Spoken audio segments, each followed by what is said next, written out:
Мы готовы продолжить. Доброго утра. Мы желаем тем, кто только что к нам присоединился. Прямо сейчас говорим о самом ценном, самом важном, самом просто бесценнейшем нашем с вами здоровье, о мужском здоровье в том числе. Я тут уже сжался, немножечко съежился, как будто на приеме у врача. Серьезно? Так и есть. Зато у какого врача такие люди в Республике Башкортостан бывают раз в Ну давай регалии, давай. Тем более, что вот пандемия, но тем не менее профессор Веланд, он приехал в Республику Башкортостан. Профессор университета Регенсбурга, это Германия. Почетный доктор Башкирского государственного медицинского университета и Российского университета дружбы народов Вольф Фердинанд Веланд. Мистер Веланд, good morning. Good morning. Hello, we're glad to see you here, сказала я на незнакомом многим языке. Но Дим будет нам помогать общаться. Дим, доброе утро и вам. Доброе утро. Ну что, вот я просто переживаю за мужчин. Я очень люблю вот эту фразу. Берегите мужчин, говорят некоторые классные женщины в Республике Башкортостан. И очень хочется сделать так, чтобы мужчины были максимально здоровы. Вот, слушай, мне интересно, такой человек, который занимается здоровьем мужским всю жизнь, вот как начинает утро человек, который следит за своим здоровьем, как начинает утро профессор? If you want to improve your health, Первым делом. Yes. what do you do at first? What I do first, I brush my teeth. А как же стакан воды? Говорят, что он And запускается. then I get up, you know, and I do always some little bit of some gymnastic exercises, you know. Немного делать And зарядку. this I think you should do, you know. And then, Это нужно делать. and then I eat. I try to eat quite healthy, Стараюсь healthy food, you know. здоровое питание. Fruits and some yogurt or Фрукты, a йогурт, tea or coffee, whatever. чай или кофе. And that's it, you know. I don't И eat so это very всё. much in the morning. Утром And много не ест. That's what I do to start the morning, not with a full stomach, no. Не наедаться с утра. А вот Не наедаться. у нас говорят, что завтрак должен быть плотным. We say that the breakfast should be fulfilling. Yes, you know, but you know, I'm getting up quite early, so I have Профессор говорит, что очень рано a встает. second breakfast where I eat a little И у него bit есть more. второй you know. завтрак, когда он ест чуть больше. That's what I'm doing. But the first is just only some fruits and yogurt. Но and для начала coffee and только that's it. фрукты, And then a little йогурт и bit немного later кофе. we do I eat a little bit more. Самая главная проблема мужского здоровья, как я уже сказала, просто problem переживаю of за men's мужчин. health. Самая главная мужская проблема, что в больницу просто мужчину не затащишь. В It's больницу impossible to мужчина take man идет to the только тогда, hospital if he когда у won't него go прям there. совсем Yeah, все only when плохо. he is Но already это у having нас в России, everything может going быть, bad. конечно, в Германии по-другому. Is it different in Germany? It's the same in Germany. Точно так же в Германии. Men are very similar all over the world. Mostly, Мужчины you везде know. одинаковые. It's in Germany very similar to the Russians here. you А know. это что, это больше стеснение Yeah. или что? You know, women are going much more often for Женщины controls to чаще the ходят на doctor and проверки something. к врачам. And you know, and the men are, you know, in a lot of cases, women are more clever than men, you know. В большинстве случаев женщины умнее мужчин. Вообще-то, да. So, especially with that, you know, Особенно в вопросах здравоохранения. when you do always a frequent control, Когда you часто can делаешь catch, проверки, for instance, tumor in an early stage. можно, например, обнаружить опухоль. And then the therapy is very effective. И тогда терапия будет эффективней и успешней. А если не посещать врача, а опухоль все разрастается, в следующий этап переходит, в большинстве случаев становится слишком уже поздно. Что мы можем сделать сейчас за эти несколько минут, чтобы напугать мужчин, чтобы они были такими же, как женщины, и следили за своим здоровьем? Что можно сделать?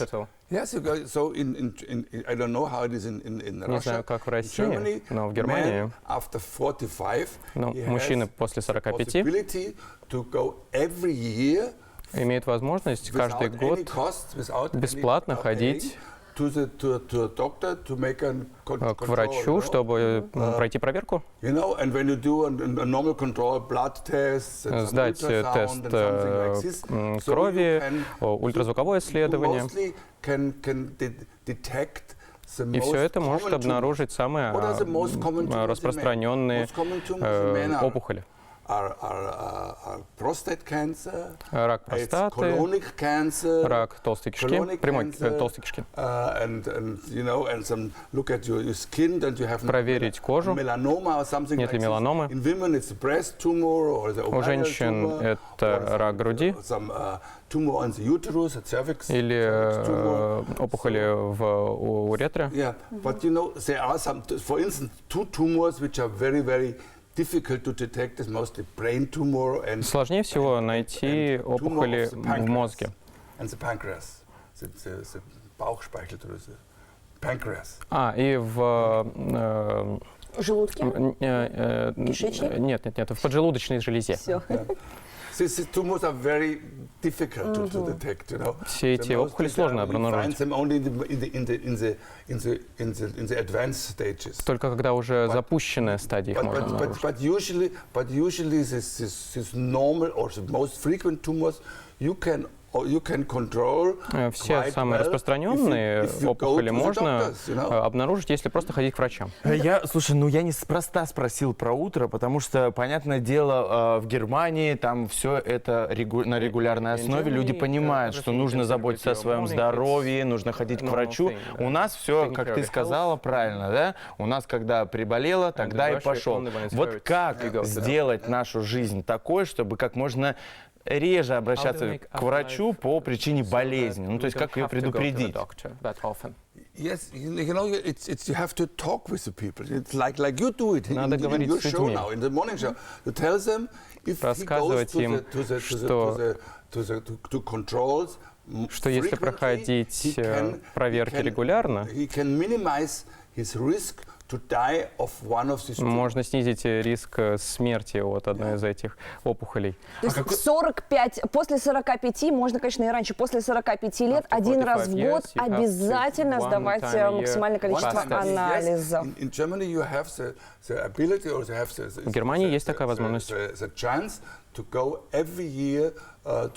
Каждый год ходить к врачу. У нас тоже есть. Никто не ходит. Только nobody goes.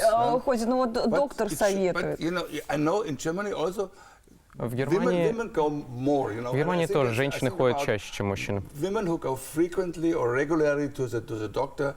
Женщины, которые часто ходят к врачу, больше 50% женщин составляют. Среди мужчин процент намного ниже. Около 25%. Схожая ситуация, да. Не можем не спросить у вас о вакцинации, о том, что вообще сейчас происходит. Насколько активно вакцинируются в Германии люди? И что вы знаете о наших российских вакцинах?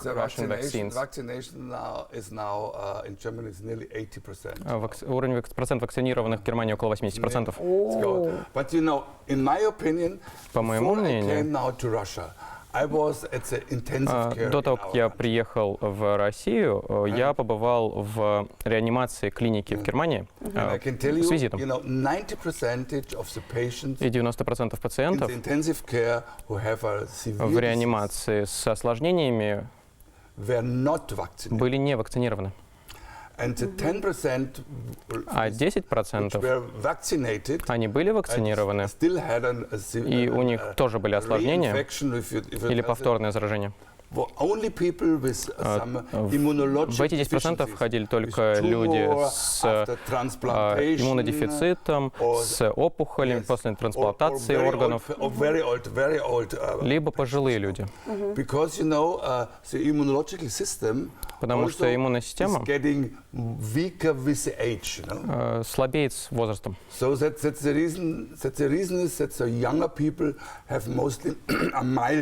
Поэтому у молодых людей болезнь проходит в легкой форме. О российских вакцинах что вы думаете? Я считаю, что Sputnik V хорошая вакцина. You have to look. There are some vector, so-called vector. Есть векторные вакцины, как Спутник или AstraZeneca. And you have this messenger RNA vaccines. Есть РНК вакцины. Or Moderna. Pfizer, Moderna. the most BioNTech is Pfizer, you know. BioNTech — это другое название, Pfizer. I'm vaccinated with Pfizer, you know, because it's mostly вакцином Pfizer, in Europe. потому что это самая частая вакцина в Европе. With Pfizer. It is interesting, but интересно, что если совместить две разные вакцины, векторную, как Спутник Ви, и РНК-вакцину, уровень антител бывает выше. Сделайте Спутник Ви в России? Will you make a Sputnik V? Yeah, because you know it's a crazy.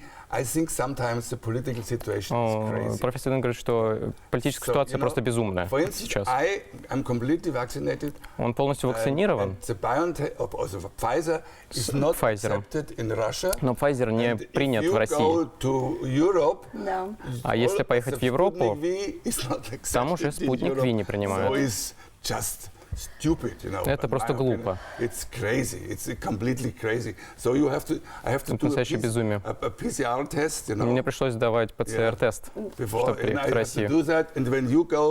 А если вам придется ехать в Европу, то тоже придется сдавать ПЦР-тест. Besides the medical reasons that everybody has to be vaccinated, I would really recommend this. Но если нет медотвода, то надо вакцинироваться. You have to be also opportunistic, because if you're not vaccinated, you can go если не вакцинирован, nowhere, you know, то нигде нельзя ходить, ни в отпуск поехать, нельзя сходить в театр, нельзя сходить в кино,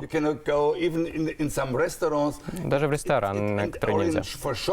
Нельзя сходить за покупками, приходится сидеть дома.